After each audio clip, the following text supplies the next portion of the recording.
So it's Tuesday, July 2nd, and I'm heading to the U of M for my consult pre-surgery appointment with my surgeon. This is where we're going to go over every possibility, everything that's going to go on, and he'll be able to answer all of my questions. I have a lot of questions. You know, I brought my book of questions. And then, yeah, and then the next appointment is with the anesthesiologist.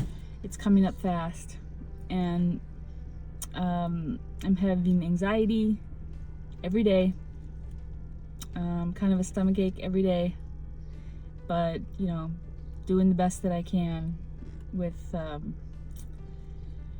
what I've got. So, yeah, stay tuned. Bye.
Dilemma with your arteries, and we have to preserve those arteries because the name of the game here is avoid a stroke and nail the aneurysm so it doesn't grow back in another 3-year period or ever. So that's the idea. So if we have this, forgive my drawing, I'm not as good as Okay.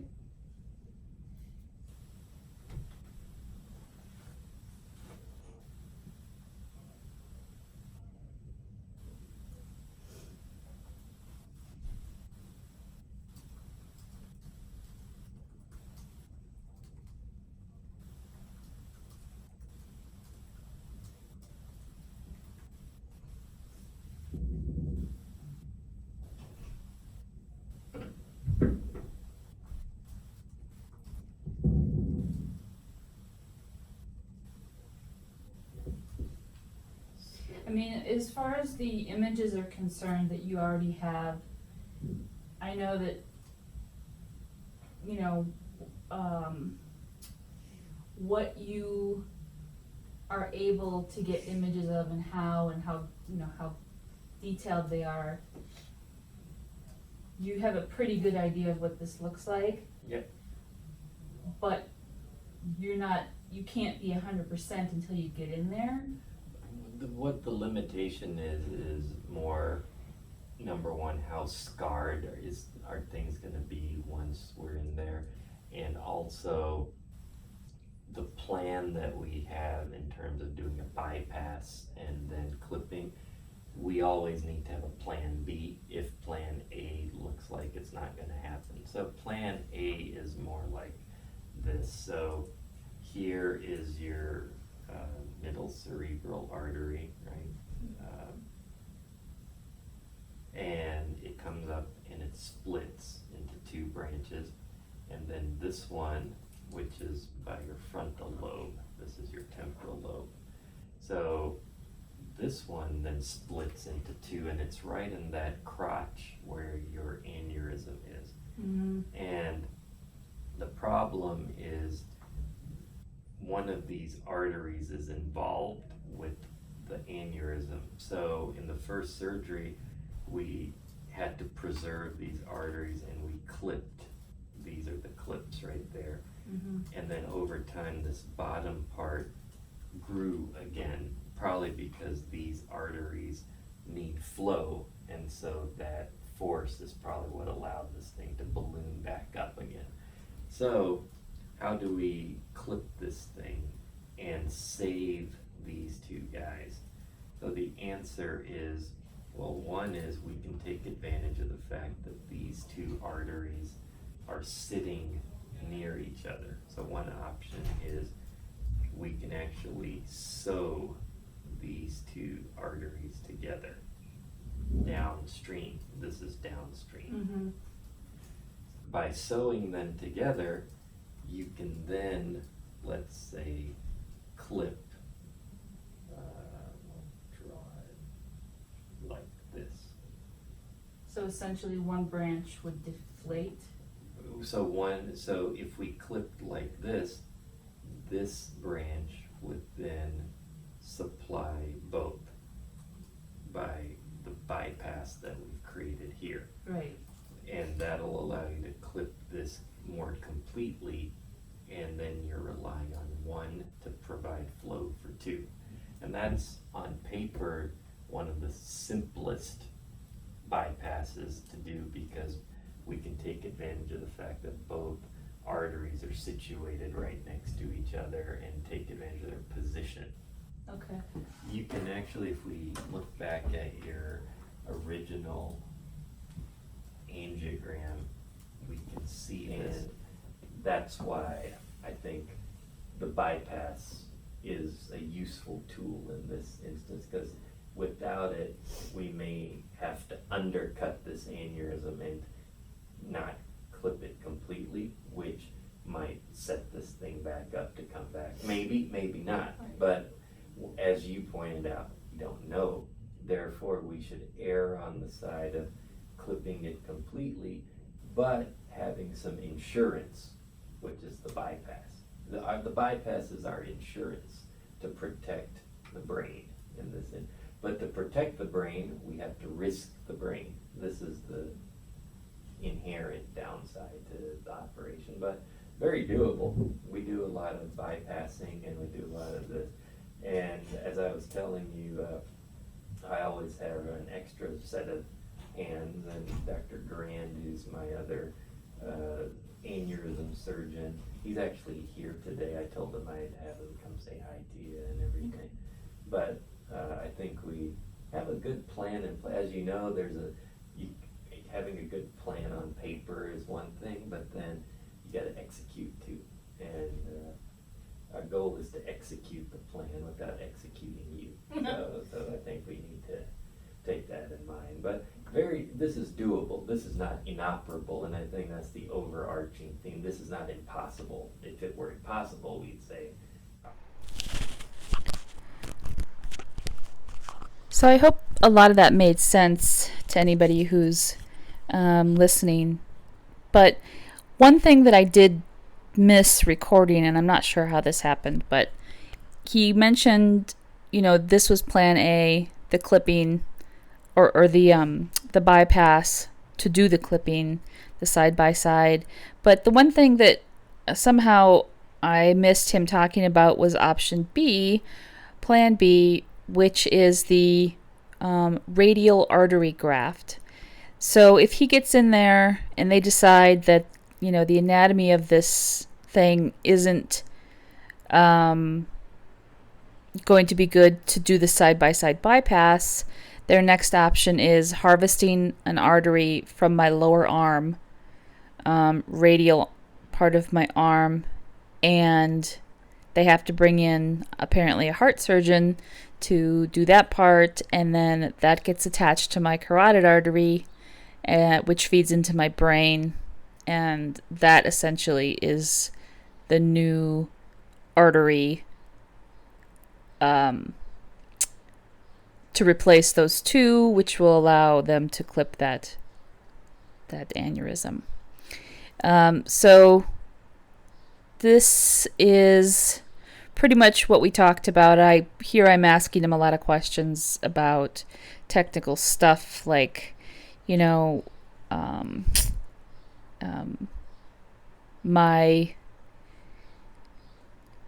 my worries about, you know, how sick I was when I woke up, and make sure that I have some good antiemetics on board when I wake up, and also support for my back, because I'll be on my back for so long, and last time my back got so messed up.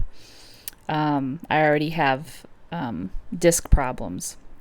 And then I was also asking him about my brother being able to bring my little Chihuahua, Minnie, in to see me and hang out for short periods of time, because I believe in the healing power of animals. I think we were just chit-chatting too about some other basic stuff, worries, like what he's going to look for when I wake up, and how he's going to gauge whether everything worked well. Do I have control of my speech? Do I have any weakness on my right side of my body? Because again, this is in the left temporal lobe. And just other concerns that I have about the what ifs. What could happen? What should I look for? What should I be worried about? But yeah, so he's a great surgeon. He has a great sense of humor.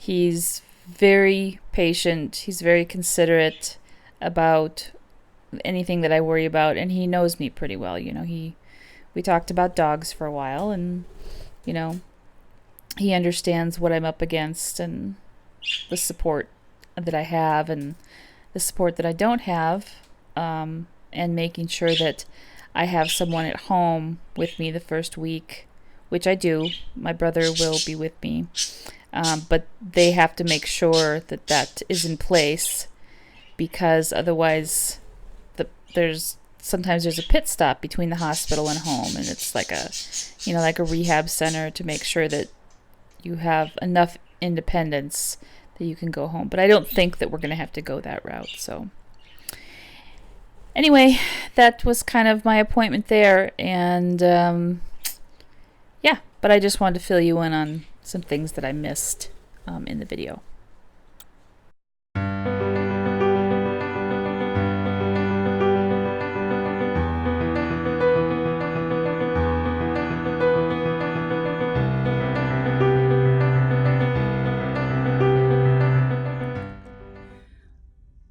Well, that was good, I think. I mean, I think I feel a little bit better having talked to Dr. Tumala about everything. Although this new option of the vessel bypass, of harvesting a different vessel from my arm, that's a little whack. And they won't know until they get in there, and I won't know until I wake up. But I guess it's good to have everything explained and everything kind of mapped out for the day of the surgery, for after the surgery, everything, because that helps me process that and analyze it, and that's what I need right now. Yeah, that was my appointment for that. Next appointment is with the nurse, blood draw, talk to the anesthesiologist. Oh, and I got the okay for Minnie to come and see me in the hospital. So I'm going to make Patrick bring her when I'm awake enough, and she can just fall asleep in my lap for a little while. Doggy therapy, help me recover. Yeah, so that's all I got for now. I get to go home and start the anxiety process again. Laters. Hey everyone, thanks so much for watching the video. I hope you enjoyed it. Be sure to subscribe and stay tuned for the next one. Wish me luck with everything. Laters.